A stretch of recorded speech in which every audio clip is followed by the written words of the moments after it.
മൊയ്തു മൗലവി museum പരിസരം saint Xavier's college NSS unit വിദ്യാർത്ഥികൾ ശുചീകരിച്ചു. വൃത്തിയാക്കിയ സ്ഥലങ്ങളിൽ വിദ്യാർത്ഥികൾ ചേർന്ന് പച്ചക്കറികളും പൂന്തോട്ടവും നട്ടുവളർത്തും.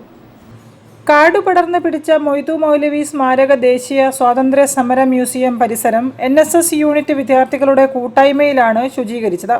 രാവിലെ 9-ന് ആരംഭിച്ച ശുചീകരണം 11 മണിക്ക് അവസാനിക്കുമ്പോൾ പരിസരം ക്ലീനായിരുന്നു. തോട്ടത്തിൽ രവീന്ദ്രൻ MLA പരിപാടി ഉദ്ഘാടനം ചെയ്തു. പരിസരം വൃത്തിയാക്കുക എന്ന ഉദ്ദേശത്തോടൊപ്പം കൃത്യമായ സാമൂഹിക ഇടപെടലിനെ കുറിച്ച് കുട്ടികളിൽ ബോധവൽക്കരണം കൂടിയാണ് ലക്ഷ്യമിടുന്നത്. മ്യൂസിയം വളപ്പിൽ പൂന്തോട്ടവും പച്ചക്കറി കൃഷിയും ചെയ്യാനാണ് NSS യൂണിറ്റിന്റെ തീരുമാനം. ഇതിനായി സർക്കാരിന് പ്രൊജക്ട് കൊടുക്കുമെന്ന് പ്രിൻസിപ്പൽ പ്രൊഫസർ വർഗീസ് മാത്യു പറഞ്ഞു.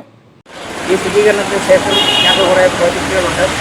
ഈ ഭാഗം നല്ലൊരു പൂന്തോട്ടോ പച്ചക്കറിത്തോട്ടോ വെട്ടിപിടിപ്പിക്കുക എന്നുള്ളതാണ് ഞങ്ങൾ ഉദ്ദേശിക്കുന്നത്.